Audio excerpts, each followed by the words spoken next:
It is Friday, December 23rd. Let's talk PlayStation. Hello everyone, welcome back. It's been a very, very cold week, and it's only going to get worse because, at least here in the Northeast, there is going to be a massive snowstorm hitting in the next 5-6 hours. So I got to get this done in time, but if you're in that same general area, then, try and stay inside, stay warm. It's the holidays anyway, so I assume that's probably what you're going to do, but as always, we still have PlayStation news to go over. So first up, our December PS Plus Essential reminder. Grab those games, claim them, get it done. Also, the December PS Plus Extra and Premium lineup. Those games are now live on PSN as well. And one little cool thing in there is that Pinball Heroes, the classic PSP title, that one has trophy support, which, it's always rare when we have any sort of classic games come back on PSN, but it's more rare than that when those games finally have trophies again. We only saw the first initial wave, and that was pretty much it. So this was a San Diego title back in the day, so I assume that maybe somebody at San Diego at least had some time to look into this and add trophies. It's a very simple list, like we saw before. That's usually how this goes with adding trophies to emulated titles where they can't necessarily do or change too much to the game's underlying, code and things like that. So they have to sort of read triggers on the screen and things like that. But it's a very simple list. Just play some tables and beat the preset high scores, do a few things on the, within the game. But very fun title for a few hours. Such a throwback for me. I played a good amount of that back in the day, and still very much a PSP title because there was the setting to have a full screen layout of the pinball table, but it's a PSP, so it would make sense because you can reorientate your PSP, but on a big screen TV it doesn't really look all that right, but you could still do that if you wanted to. Anyway, we have a last chance to play call out for some games leaving the PS Plus game catalog, and so this time we've actually got about 10 titles. Nothing too crazy. So you've got things like Bound by Flame, Leo's Fortune, Masters of Anima, Seasons After Fall, Space Hulk Tactics. So again, nothing crazy in there, but if you've looked at these games before, maybe you were interested, or you've never heard of any of these, but you want to look into them now, then I would say do that and get your playtime in because they're leaving on January 17th. So one of the bigger news stories from this past week was the new coverage and details for the DualSense Edge, which is Sony's $200 Pro-style controller for PS5 coming out very soon next year. And that's where we saw various publications go to PlayStation headquarters to try the controller out for about 2 hours, give some impressions. And Sony also put out their own design philosophy type video on their channel, and they talk about how early on they decided to keep the same form factor and just try and add new things from there. And in this video, we get some brief clips showing the UI and the customizations you can make on there, like setting up custom profiles. That's where you can set the stick sensitivity and dead zones, custom button layouts, vibration intensity, things like that. From there, you can use the new function button below the sticks to quickly swap between profiles. So you'd assign a profile to, say, function plus triangle, or function plus square. That's how that works. And you can have up to 3 custom profiles and then 1 that is stock. So they're all assigned to the face buttons. And you'll be able to tell what profile you're on from the small LED indicator beneath the touchpad or the notifications on your PS5 when you hot swap between them. One really cool thing with the function keys, though, is that if you have a headset connected, then the function keys also act as they can be used to adjust volume up or volume down.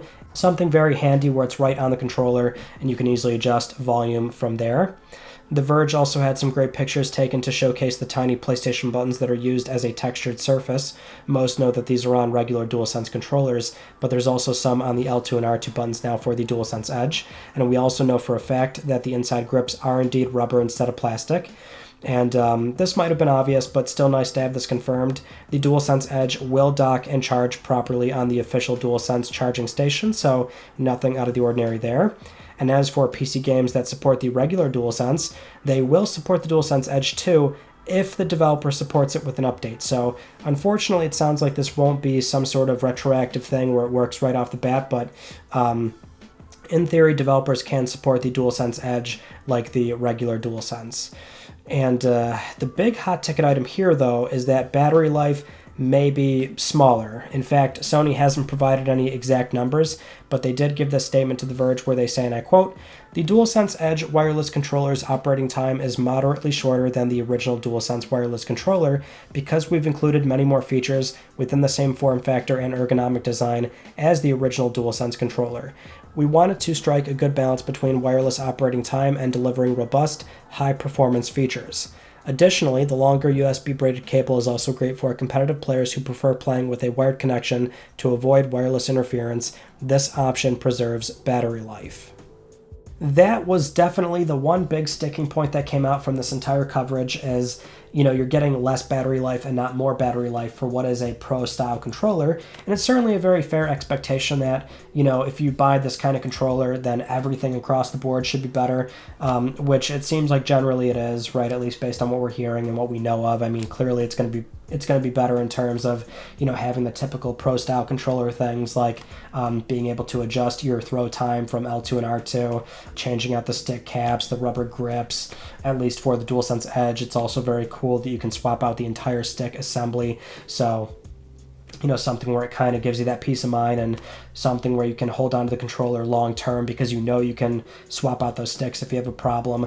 And so that's very much, it depends on what you value most out of these kind of controllers because, I get how some look at the price tag and it's like kind of a huge sticker shock kind of thing. But if you're in that market, then this thing is about where it should be. In fact, you can spend much more for these kind of controllers. So it depends on what you value most. But this one really hurts, especially when, before it was like I had said, like the big problem with this thing was that you only had 2 back buttons. So if you're spending that kind of cash, normally you want something that has 4. But now that with the shorter battery life really hurts. I'm not even sure what the battery life is on other pro style controllers. I assume they're either the same or a little bit better, but it's just, it doesn't help when Sony's had this reputation for the past 2 generations now where their internal batteries, don't last very long and they die very quickly and you have to, make sure you have a second one charged up, ready to go. And if you don't have if you don't play PlayStation that often, then they're always dead and you're kind of annoyed that you have to plug it in and find a micro USB cable. Like I get where the complaints come from. There's always been those 2 school of thoughts where it's, preferring internal batteries and it's plug and play out of the box or, using AA's, but you like the option, you like how they last longer, and you have the option of buying a play and charge kit. There's always those 2 camps, but, at least in this case, it's something where if you do tend to play long gaming sessions, then it probably would be a pain to have to always plug it in. It really depends on how much you think that would bother you. But at the very least, we can say that this isn't the kind of controller where you would buy 2 of them, at least not normally, right? So it's not like you're going to have a second one charging ready to go. So I think there's a lot of hurdles for this thing to really be a true contender amongst all the other pro-style controllers. I'm sure it does feel very nice. We'll see when it launches. We'll try and have some coverage up as soon as possible, but I think it's definitely going to be something where it's not a clear winner. It's going to be something where, what will bother you and what won't bother you nearly as much based on your options and then picking accordingly. Next up, Guerrilla Games has officially confirmed, and I should also say very casually, nonchalantly confirmed, the existence of the Horizon multiplayer online game, where before, at least, it was technically still a rumor, but now it is official. So initially this was from their job listings where in the description for a lot of open positions, it would talk about this, but now it's something where they put out this tweet where they say very openly, and I quote, "A new internal team is developing a separate online project set in Horizon's universe, featuring a new cast of characters and a unique stylized look. Friends will be able to explore the majestic wilds of Horizon together." Now, we do also know this is indeed Simon LaRouche's game from 2018, where that's when he joined Guerrilla Games as a new game director, making some kind of unannounced multiplayer project. And so we've, followed that game for a bit, and at least in the last year, I've speculated that, that game has been in the oven for a while, and so we should see some kind of formal reveal, teaser, something relatively soon. But that's also assuming that progress has been steady on that game, so it could be something where we have no idea how long they've been in pre-production. Maybe they've been maybe they didn't have enough team members just yet. I mean, these job descriptions, or rather the open job listings, they're looking for a lot of leads, so maybe they're just now really ramping it up. So again, we have no idea how far along it really is, or if the development truly has been steady per se. But it is good to know what it is, because the real question was, is it a new IP, or is it something where it's, exploring more Killzone? Are they going to Horizon, which now we know that that is what they're doing. And so we also have, we still have 2 more Horizon rumors now, which is a Horizon Zero Dawn PS5 remaster, and then the NCSoft, other MMO Horizon type deal. This game at least is being described as kind of a Monster Hunter cooperative thing, so you can group up with friends and take down machines together, which that sounds really cool, especially for the way they've described this as a unique stylized look. I think that's them more or less saying this game is not going to be this like dense, luscious, insane visual fidelity showcase kind of game, maybe something a bit more modest. So perhaps they're going for something more cartoony, or maybe cel-shaded, or who knows, but that might work. In fact, I've said before, like, the Horizon universe, I think, would work very well in the multiplayer space. The world has so much more room to, tell stories or do these epic, huge battles with a large group of other members of a tribe that you're a part of, right? Like the Karja or something. So there's a lot of ways they can take this. So I'm certainly optimistic, despite me not being too big on multiplayer stuff nowadays. Moving on to The Last of Us Part 1, if you're in Europe, then you never had the option of buying the Firefly Edition until now. So Sony recently put up pre-orders for the Firefly Edition in the UK and Europe, so you can grab this for £100 or 110 euro. And at least the last time I checked, pre-orders were still open. You could still buy this, which is a far cry from how this was handled here in the US, where the pre-orders were gone in like a minute, not even, like 30 seconds, and then the one other restock they did, or it came in and out of availability like occasionally, but it was gone in like mere seconds. The one other planned restock, it was gone like that. So nice to have it at least open for those in Europe that want it, so at least you can comfortably order it if you want it. Now, if you remember from a few weeks ago, we had a story about Gran Turismo 7 possibly getting a PC version because Kazunori Yamauchi was asked by GT Planet on if he was considering it, and he said that he was, but it turns out that's not entirely true. So recently, during a new interview with Dengeki Online, Kazunori Yamauchi said, and I quote here, "That is not true," when responding to the overseas coverage of a possible PC version. He says, "Regarding the PC version, I replied, as a developer, I'm not thinking about all the possibilities. It means that the possibility is not zero, and if you ask, are you doing anything concrete, you are not doing anything. I have nothing to tell you." Essentially, he's trying to give a non-answer here, or kind of the standard, like, we can't comment on it sort of thing, right? So, which I think this is not really a big deal per se. I mean, we already have the general outline from Herman Hulst himself about the PC support. I mean, obviously, we know they plan on doing more PC releases with major PlayStation Studio games, and so the outline we were given before is that live service games can be day and date, and then anything other than that will typically see a 1-year delay, somewhere around there, which that, by itself is not something that we have to like completely stick to. Obviously, there's been plenty of PS Studio games so far that are older than a year that are still not on PC, but as a general guideline, we can look at a 1-year delay as kind of a minimum. But I would say that we're likely going to see Gran Turismo 7 on PC at some point, and Kazunori Yamauchi he's not really at liberty to say that. Now, another update for a story that we had last week was the Final Fantasy Pixel remasters being rated by the ESRB for PS4 and Switch, which finally confirmed. Those games are coming to PS4 and Switch spring 2023, so that's great news. That means you'll have most mainline Final Fantasy games now playable on modern PlayStation hardware. Very exciting, especially having trophies. That's, great. But the one weird thing here is that Square did a typical Square move with handling the physical edition for this game. So there is going to be one, but it was only available on Square's website to pre-order for a small window of time because there's limited quantities. They're all gone, obviously. You could buy it as a standard copy at $75, or a big collector's edition with a bunch of goodies and things like that for $260 something. And of course, it all sold out. Even the standard edition, if you try and check out with that, the only shipping option was $24. So you were looking at a $100 physical game delivered at your doorstep, which, given the nature of how they did this, not only is it bogus because most people did not have a chance to try and pre-order this at like 1 a.m. EST when these pre-orders went live on a weekend, but given the nature of how they did this, that means this game is not $100. The value is easily going to be more, so at least if you did secure one, then you're looking pretty good. I was able to get one, thankfully, but I'm not looking to resell it. I just want to play it on disc.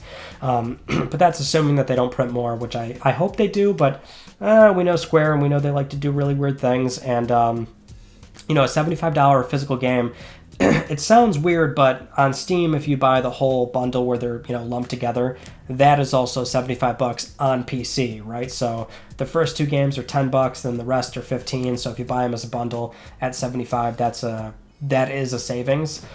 So it might have been a little bit weird to ship a physical game at retail and have it be priced at a very unusual $75. So maybe that was Square's line of thinking. I don't really know, but yeah, very, very Square move for sure. Moving on to our next story, Sony's first official live stream of 2023 has been scheduled on January 4th for CES, and it does seem like there might be some PlayStation announcements. How much, we don't know, but their YouTube thumbnail for the live stream link has PSVR 2 prominently displayed, and this is something where, before we could have said, oh, CES, it's a consumer electronics show, so the Sony group, of course, they would be there to showcase, cameras, TVs, whatever else they were doing at the time, and normally it was not something where they would have a big PlayStation presence. So usually we could have ignored it, but in recent years that's not really the case. So during CES 2020, that's where we had the PS5 logo reveal. Nothing crazy, but it was PS5, so anything was exciting at the time. And then CES 2021 had a very small presentation from Jim Ryan where nothing new was announced or shown, but he was there and they did, talk about PS5 for a brief moment. And then last year there was some PS production stuff for the Uncharted movie with Tom Holland. But Jim Ryan was also on stage to reveal the PSVR 2 name, the Sense controller's name, and we got our first look at Horizon Call of the Mountain. So it is possible that they show up with something, and you got to assume it's PSVR 2 related. The headset launches the following month, so I can't expect, you wouldn't think general PS5 stuff shows up. But who knows? It just seems like they might have something for PSVR 2 in terms of trailers, maybe one new game announcement. It might be nothing. This year, at least, it wouldn't surprise me if they spend a lot of time on the Sony Honda Mobility Initiative, and then also maybe PlayStation production stuff. So, considering there's a lot of that going on right now, they might have some teasers. Maybe they'll show off a trailer for the Twisted Metal TV series. I mean, I think there's a lot that can be done and said there, but. These are usually 15-20 minutes long, so they've got a lot of... they don't have much time to spend on PlayStation, let's just put it that way. Now, speaking of PSVR 2, we can also move on to a recent interview with Hideaki Nishino, the SVP of Platform Experiences at SIE. So recently he was talking with Famitsu and was asked about a number of things, right, across, shipping PS5 during the pandemic, the stock situation, of course, PSVR 2, so at least on the topic of PSVR 2, PS5 and PSVR 2, he did say and confirm they were designed by two different teams and they were developed in tandem with each other in mind. So the single USB-C port on the front of PS5 was indeed placed there in preparation for PSVR 2, and on the topic of PSVR 2 being wireless, and if it was considered, he said they wanted the best performance possible, but they're always looking at the overall possibilities of doing more research, more technical research, and so perhaps maybe they're looking into it down the road, but he didn't really get into anything too specific. But the topic of PS4 Pro came up and how that console released 3 years into the last platform cycle, PS4. And when asked about the future outlook for PS5's third year, Hideaki says they expect to exceed 37 million units sold and that it will be a very important time for the platform. He can't say too much or talk about specifics, but that he hopes people will look forward to next year. Now, this is in the context of PS4 Pro. I don't think he's really referencing or hinting at a possible PS5 Pro. Not only do we not have rumors, but we've gone over this time and time again where I don't expect PS5 Pro, at the very least, not on the same time frame. It might come much later. But, in terms of an important year for PlayStation going into 2023, I think the big thing to keep in mind is that they do plan on selling a lot of consoles. They've got the stock situation finally under control. They're planning to ship a slightly modified, streamlined PS5 for production. We don't know if it's a slim console per se, but at least by the reports that we're hearing, it's something where it's going to streamline production even more, and that's how they're going to reach that 37 million number for that next fiscal year. And typically year 3, year 4, those are peak years for a console, so that's when they plan to move a boatload of units. And it's also a pretty interesting time where not only do we have PSVR 2, but we have very little insight into exactly what PlayStation Studios is doing, right? So we really only have Spider-Man 2 and a lot of rumors, but there's actually a lot of unknowns, which, depending on how you look at it, is a good thing or a bad thing. Now, I think it's a good thing because that kind of tells us that Sony has a lot of exciting things that they're at some point going to showcase, reveal, and be able to hopefully ship some cool things in you would hope, a reasonable amount of time.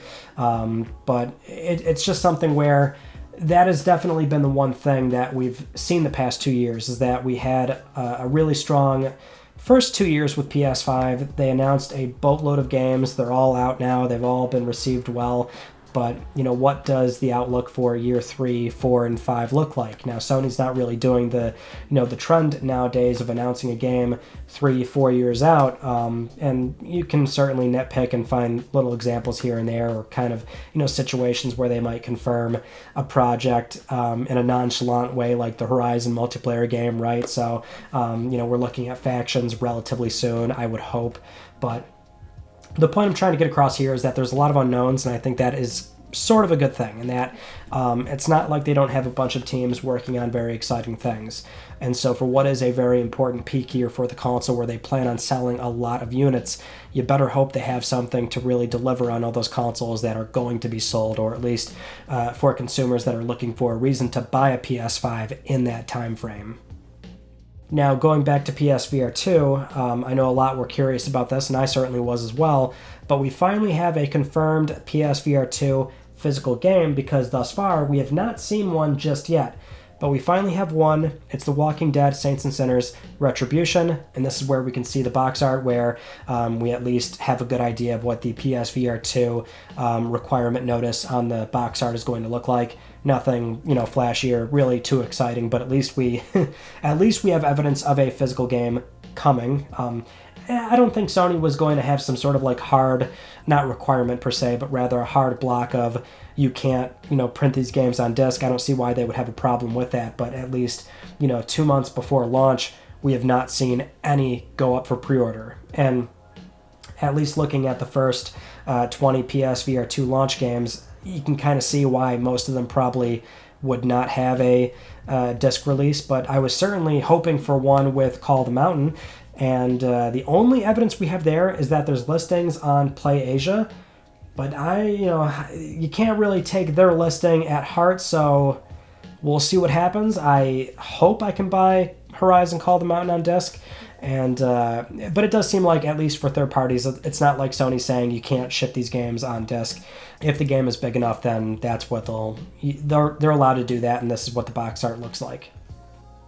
Now, getting into our next story, when it comes to PlayStation leaks and rumors, or at least the very reliable ones, they're, far and few between. Sony generally holds a very tight ship, And, well, it depends on, say, the studio. So Naughty Dog is more or less a sinking ship with every game that they are working on. But, the point is, at least broadly speaking, PlayStation leaks and rumors, accurate ones, don't happen too often. But recently in, the past few months, we've had the snitch on Twitter, where the first thing they did was leak an entire state of play, announcement for announcement. They were dead on accurate, and so since then they've been doing the same thing where they can accurately leak out release date announcements, game announcements, and it seems like they're always before they're about to be officially revealed, which is why the theory came in that they can see YouTube unlisted videos or some kind of way to see the YouTube backend data.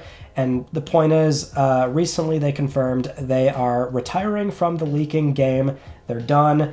They spoke with Tom Henderson at InsiderGaming.com talking about why they were leaking games and, what comes next for them.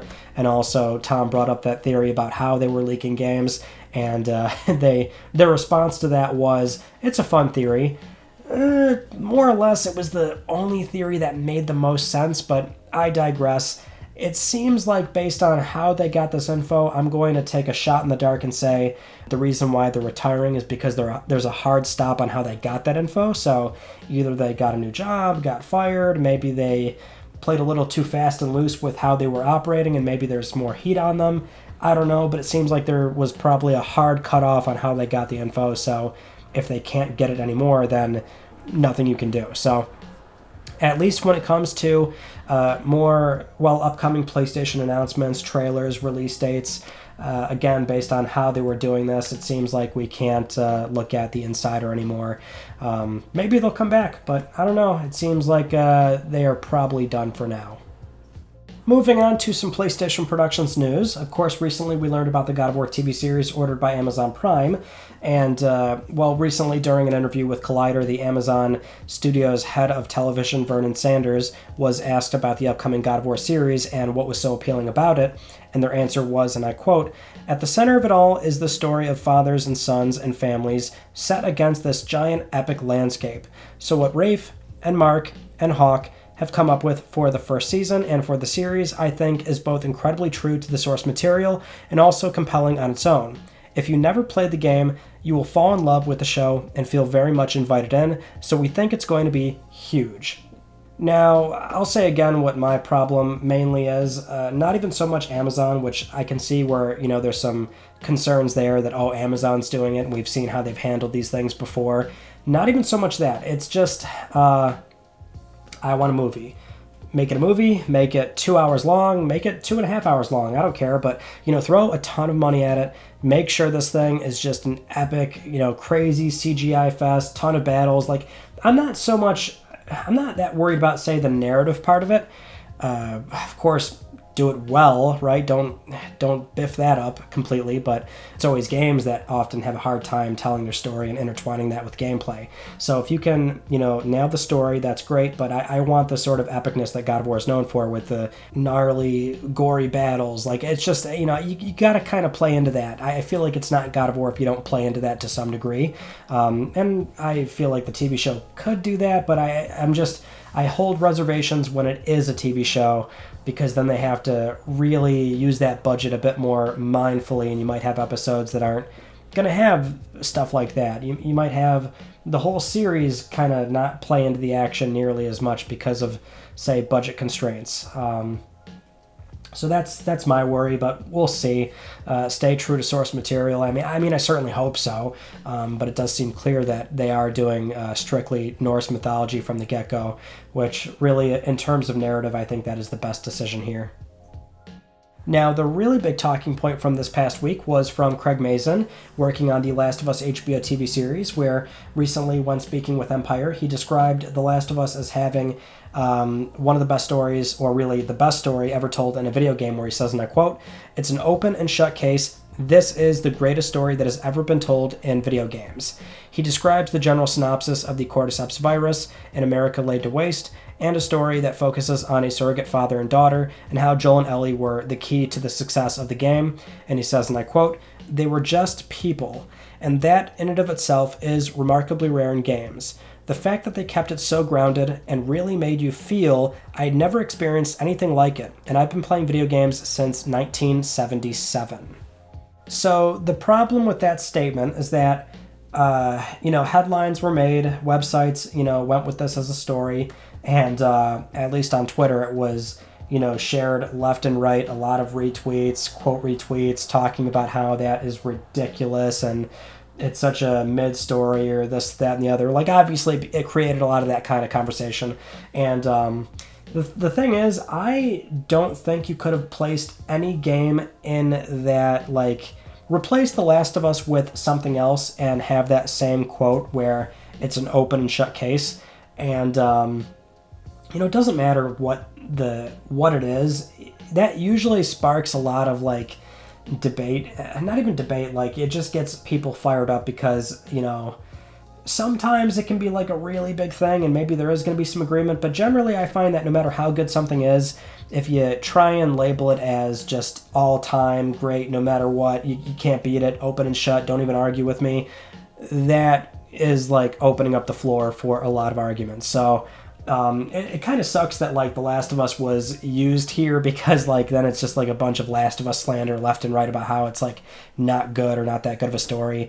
And at least the full context I think is really important here to at least get Craig's point across, where not only is he saying it's the best story in games, but rather he does back it up with how they go about doing it, right? So at least in the context of The Last of Us and how they tell their story. I mean, you could certainly make the case that it's very middle of the road and there's nothing insanely remarkable that's being told in that story, but it's a matter of how they tell it. And I think that's always been The Last of Us's greatest strength, especially as a game where, in the gameplay department, it's nothing that's really doing anything inventive or wild either. Some would say that part one is certainly a bit dated now, and even when it came out it was just kind of like a very standard third-person shooter, but it was the journey and the characters and the development, and it's more how they go about doing it which made the game land as well as it did, and that's why many do consider it one of the best games ever made.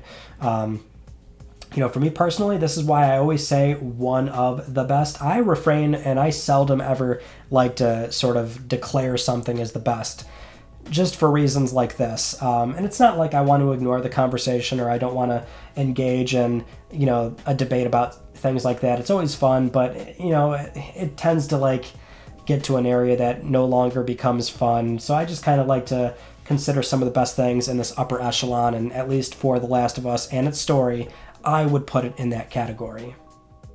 Finally, moving on to this, which is a very simple Merry Christmas and Happy Holidays, not just from me, but also PlayStation Studios. So yet again, over on the PS blog, Sony did this where it's a huge collection of holiday greeting cards from not only PS Studios, but third parties as well. So they do these awesome greeting cards with this fantastic art from each studio showcasing your favorite characters and a holiday setup or environment. And I always love looking at these.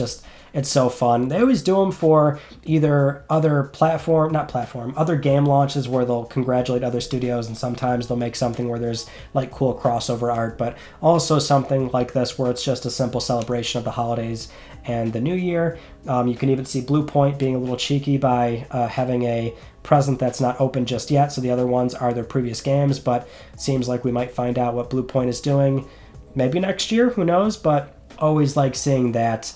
And it's fun to admire the hard work that some of those artists do. Now, with all that said, it is time for Let's Talk Plus, the weekly Let's Talk PlayStation giveaway where one of you can win a $10 PSN code. I would like to congratulate this viewer right here. I'll be contacting you very soon via email or Twitter, and if you would like to win a $10 PSN code, it's very easy. You can follow the link down below. Supporting this channel, a number of ways can gain you an entry, and I'll announce the winner next week because I'm trying to help pay for your games.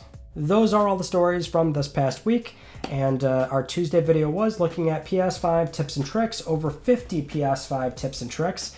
Now, if you've seen my prior videos on this, then there's going to be a lot of repeats in there, but if you're new, if you just got a PS5, then that's kind of an updated one-stop shop for pretty much everything you should know when using your PS5 day in and day out, so go check that out. And of course, as always, another video on Tuesday, but if you didn't see on Twitter, very big update, but we're finally moving. We are changing this set, this background, so it's a really big deal, and excited, of course, and not really the time to do it here, but I'll briefly just, give that quick thank you. I've got another video that I'm working on where we'll finally show you the full collection and things like that, but I gotta, of course, get everything moved over and situated. So right now the scene looks pretty normal, but that half of the shelf that you're not seeing actually is gone because it's been packed up and getting ready to move. So thank you. I will, spend more time thanking you later. I know some of you have been around for a very long time,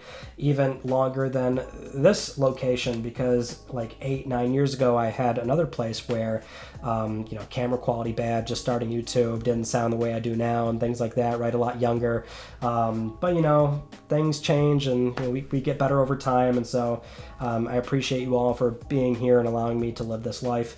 And so we will be changing the scenery and we'll have more room, and it's going to be a very exciting time. But I do have to, have some time to hopefully get things moved over and be all situated. So this likely won't look very complete by next week, but good timing that it lands on episode 550. So there's our little mini half-step celebration to episode 600. But